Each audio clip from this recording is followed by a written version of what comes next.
தமிழ்நாடோட minister பிரபுன்றவரு TVK government ஆட்சி அமைச்சு 20 நாள்ல பாத்தீங்கன்னா 67 கல்குவாரியில மூடி இருக்காருங்க. கனிம வளத்துறை தெரிவித்துள்ளது. மீதமுள்ள 88 குவாரிகளின் குவாரி பணியினை நிறுத்த மேல் நடவடிக்கை எடுக்கப்பட்டு வருவதாகவும் குறிப்பிட்டுள்ளது. இதுக்கு பின்னாடி பெரிய பெரிய தலைகள்லாம் இருக்காங்க. அதாவது 2014 எப்படி சகாயம் ஐஏஎஸ், அதாவது 16 கோடி ஊழலை எப்படி அவர் அதாவது வெளிச்சத்துக்கு கொண்டு வந்தாரோ அதே மாதிரி தான். அன்னைக்கு இன்னும் ஞாபகம் இருக்கு. 2014 என்ன நடந்துச்சுன்னா அதாவது கிரனைட் ஸ்கேம் தான் நடந்துச்சு. அதுல பாத்தீங்கன்னா டிஎம்கேயோட மிகப்பெரிய தலை மற்றும் அவரோட மகனும் கூட அதுல இன்வால்வ் ஆயிருந்தாங்க. சினிமா கிளைமாக்ஸை மிஞ்சிய கிரனைட் இறுதிக்கட்ட விசாரணை. சுடுகாட்டில் படுத்துறங்கிய சகாயம். நரபலி விவகாரத்தில் தோண்ட எலும்பு கூடுகள். அதுக்கப்புறம் அவர் மேல ஃபைன் போட்டாங்க. அப்புறம் இன்னொரு ஐஏஎஸ் ஆஃபீஸர் ட்ரான்ஸ்ஃபர் பண்ணிட்டு அந்த ஃபைனையும் குறைச்சிட்டாங்க. அது எல்லாத்தையும் இந்த வீடியோல பார்க்கலாம். அந்த இடத்துல சகாயம் ஐஏஎஸ் என்ன பண்ணாருன்னா, அதாவது ஒரு கட்டில போட்டு அந்த கிரனைட் கல்குவாரி கிட்டேயே படுத்துட்டாருங்க. படுத்துட்டு அதாவது எல்லா மீடியாவும் கவர் பண்ணிட்டு இருந்தாங்க. அவர் கேட்டதுக்கு என்ன சொன்னார்னா, நான் எந்திரிச்சு போயிட்டேன்னா அதாவது நைட்டை அந்த ஆதாரங்கள் எல்லாத்தையும் அழிக்கப்படும் அப்படின்னு சொல்லிட்டு இருந்தாரு. ஸோ இந்த மாதிரி நிலைமையில தமிழ்நாடு இருந்துச்சு. அதே மாதிரி ஹைகோர்ட் ஆஃப் மெட்ராஸ், அதே மாதிரி சுப்ரீம் கோர்ட்டும் கூட, ஹைகோர்ட்டும் சுப்ரீம் கோர்ட் 2 பேரும் அதாவது பிப்ரவரி 2025 என்ன சொன்னாங்க தெரியுமா? தமிழ்நாட்டுல மைனிங் லூட் பண்றாங்க. இந்த பப்ஜிலாம் எப்படி போய் அதாவது என்னென்ன இருக்கோ எல்லாத்தையும் தூக்கி அவங்களுக்குள்ள வச்சுக்குவாங்க இல்லையா, அவங்க யூஸ் பண்ணிக்குவாங்க இல்லையா, அதே மாதிரி அந்த இங்க இருக்க அந்த ஒரு மினரல்ஸ் எல்லாத்தையும், இந்த ரேர் எர்த் மினரல்ஸ்லாம் தமிழ்நாட்டில் இருக்குங்க. தமிழ்நாடு பார்த்தீங்கன்னா ஒரு பெனின்சுலர் ரீஜன், 3 பக்கமும் கடல் இருக்கும். இதனால நிறைய ரிசோர்சஸ் நம்ம தமிழ்நாட்டில் இருக்க இந்த லேண்ட் ஏரியால இருக்கும் இல்லையா. இந்த entire region southern part of இந்தியாவில் 3 பக்கம் கடல் இருக்கனால சதர்ன் பார்ட் ஆஃப் ஃபுல்லாகவே நிறைய ரிசோர்சஸ் இருக்கும். தமிழ்நாட்டில் பார்த்தீங்கன்னா அதாவது கோஸ்டல் ரீஜன் கம்ப்ளீட்டாக இருக்கும், நார்த் டு சவுத் வரையுமே. ஸோ இந்த ரீஜனில் பார்த்தீங்கன்னா நிறைய ரேர் எர்த் அந்த மாதிரி ரேடியோ ஆக்டிவ் எலமெண்ட்ஸும் நிறையா இருக்கும். மோனசைட் மாதிரியான மினரல்ஸ்லாம் நம்ம கவர்மெண்ட்டே, அதாவது இன்டர்நேஷனல் அட்டாமிக் எனர்ஜி ஏஜென்சின்னு ஒரு கவர்மெண்ட் சென்ட்ரல் கவர்மெண்ட் இன்ஸ்டிடியூஷன் இருக்குங்க. அதுதான் அணுசக்தி ரிசர்ச், அதே மாதிரி புதிய மினரல்ஸ்லாம் என்னென்ன எந்தெந்த இடத்துல எல்லாம் இருக்கு இந்தியாவில், இந்தியன் டெரிட்டரியில் அப்படின்றதெல்லாம் அதான் அனலைஸ் பண்ணும். அதெல்லாம் என்ன சொல்லுன்னா இந்த மோனசைட் இதெல்லாம் நீங்க எக்ஸ்ட்ராக்டே பண்ணக்கூடாது, அதெல்லாம் எடுக்கவே கூடாதுன்னு சொல்லுவோம். எப்படி நம்ம சந்தன மரத்தை நம்ம வீட்டில் வளரக்கூடாது அதே மாதிரி தான். ஆனா அதை கூட விடாம இங்க இருக்க நிறைய தமிழ்நாட்டோட மினிஸ்டர்ஸ் பார்த்தீங்கன்னா அதையும் பணமாக்கியிருக்காங்க. எல்லாத்தையும் இந்த வீடியோவில் நம்ம தெளிவாக பார்ப்போம். ஹைகோர்ட் என்னதான் சொல்லுச்சு, என்னதான் உண்மையாலுமே மைனிங் பண்ணியிருக்காங்க, ஏன் இவ்வளோ கல்குவாரிகளை 20 நாள்ல மூடினாங்க.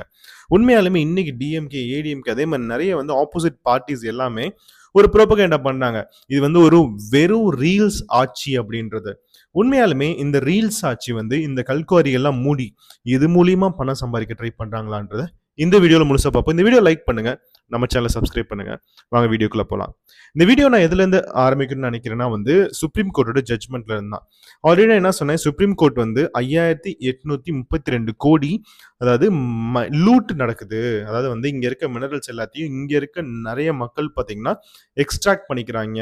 அதாவது சட்டத்துக்கும் மீறி அந்த மினரல்ஸ் எல்லாத்தையும் அவங்களே அடிச்சு இவங்களே பணமாக்கிடுறாங்க அப்படின்ற சொல்லியிருக்காங்க. அதே மாதிரி சிபிஐயும் பாத்தீங்கன்னா 7 எஃப்ஐஆர் ஃபைல் பண்ணிருக்கு, அதுவும் ஏப்ரல் 2025. ஸோ இந்த மாதிரி எல்லா விஷயங்களும் நடந்துட்டு இருக்கும்போது அதாவது இன்னைக்கு இருக்க கவர்மெண்ட் பார்த்தீங்கன்னா நிறைய இன்ஸ்பெக்ஷன் மேற்கொள்றாங்க. அதாவது 20 நாள்லேயே பார்த்தீங்கன்னா என்ன நடக்குதுன்னா, அதாவது 67 மைன்ஸ் மூடப்படுறாங்க. நிறைய மைல்ஸ் ஏரியல் ரிசர்ச்லாம் பண்றாங்க, ட்ரோன் அனுப்பி அந்த மைல்ஸ் எல்லாம் செக் பண்றாங்க. இந்த மாதிரி நிறைய விஷயங்கள் நடந்துட்டு இருக்கு. ஒரு விஷயம் அதாவது ஒரு 2-3 நாளைக்கு முன்னாடி கூட நம்ம ஒரு வீடியோ போட்டிருப்போம். Arun IPS sir director anti corruption பியூரோக்கு தலைவராக போட்டுட்டாங்க இல்லையா. இதை அது நல்லதுதான் சொல்லிட்டு வீடியோ போட்டிருப்போம். அந்த வீடியோவோட இதுவும் நான் கனெக்ட் பண்ணிக்கணும்னு நான் நினைக்கிறேங்க. ஒரு விஷயம் என்ன தெரியுமா, அதாவது இத்தனை வருஷமா தமிழ்நாட்டில் நிறைய சாண்ட் மைனிங், நிறைய லூட்டிங் நடந்திருக்குன்னு சொன்னேன் இல்லையா. உண்மையாலுமே நிறைய மினிஸ்டர்ஸ் இன்வால்வ் ஆகிருப்பாங்க இல்லையா.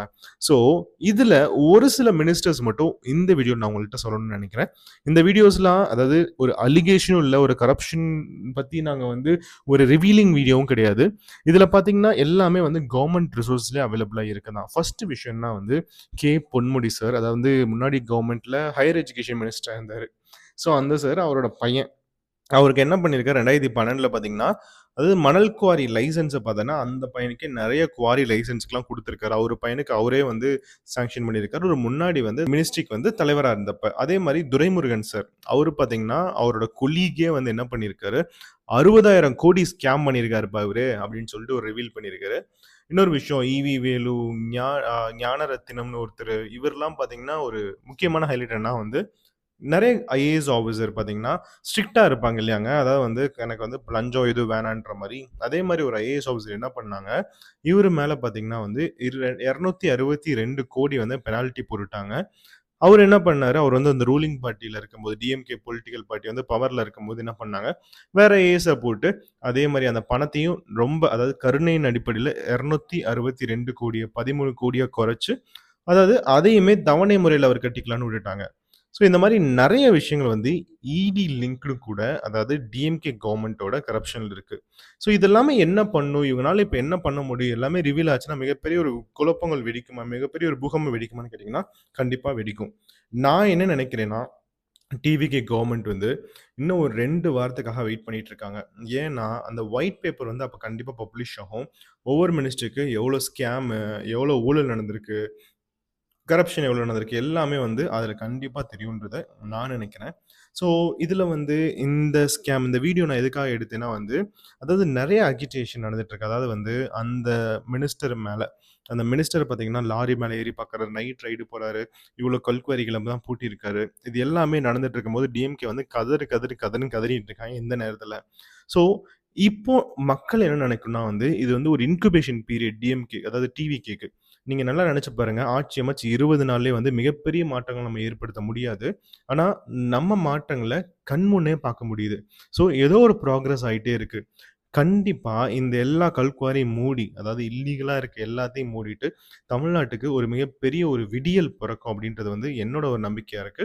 ஸோ, இன்னைக்கு டிஎம்கே பொலிட்டிக்கல் பார்ட்டியும் பார்த்தீங்கன்னா வந்து, நெறைய அஜிடேஷன் வச்சுட்டு இருக்காங்க. அதாவது வந்து இது அந்த நெறைய மினிஸ்டர்ஸ் பொன்முடி சாரு, அதே மாரி துரைமுருகன் சாரு. நீங்க நெனச்சு பாருங்க, இவங்களலாம் ஈஸியா டச் பண்ண முடியுமா? கண்டிப்பா முடியாதுங்க. அதாவது ஏதாவது ஒரு ப்ரூஃப் அதாவது அவங்களுக்குள்ளேயே ஏதாவது ஒரு கருப்பாடு சிக்குனா தான் அவங்கள வச்சு இல்ல அவங்களுக்கே ஒரு போஸ்டிங் குடுத்து கூட, அவங்கள வச்சு அத மூவ் பண்ணி, அவங்க எக்ஸாக்ட்டா அதாவது பெரிய ஆதாரம் இருக்கக்கூடிய ஒரு மிகப்பெரிய ஒரு திமிங்கலத்த புடிச்சு, அப்புறம் அவங்கள அரெஸ்ட் பண்ணலாம். ஸோ, ஆதாரம் ரொம்ப முக்கியம். ஆதாரத்தினால இன்னைக்கு விஜய் சார் நெறைய பேருக்கு நெறைய போஸ்டிங் குடுத்துருக்காங்கன்னு நான் நெனைக்கிறேன். ஸோ, இந்த வீடியோ வந்து இந்த கிரனைட் ஸ்கேம் பத்தி ஒரு சின்னதா உங்கள்ட்ட பேசணும்னு தோணுச்சு. அதுதான். திரும்ப வேற ஒரு வீடியோல உங்கள சந்திக்கிறேன். இந்த வீடியோவ லைக் பண்ணுங்க. நம்ம சேனல சப்ஸ்கிரைப் பண்ணுங்க. மிக்க நன்றி.